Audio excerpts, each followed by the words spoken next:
નમસ્કાર મિત્રો, હું છું વિજય મકવાણા. આજે આપણે લઈને આવ્યા છે ગુજરાત સરકારની એક સારી એવી યોજના. આ યોજનાનું નામ છે નમો લક્ષ્મી યોજના. આ યોજના હેઠળ સરકારશ્રી દ્વારા વિદ્યાર્થીઓને ઉચ્ચતર કક્ષાનું શિક્ષણ મેળવી શકે તે હેતુથી સરકારશ્રી દ્વારા કુલ ટોટલ ₹50,000ની શિષ્યવૃત્તિ આપવામાં આવે છે.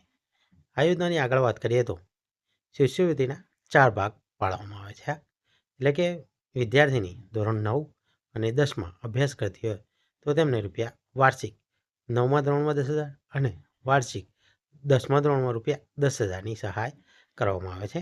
અને વિદ્યાર્થીની ધોરણ 11 અને ધોરણ 12માં આવે તો વાર્ષિક ₹15,000ની સહાય કરવામાં આવે છે.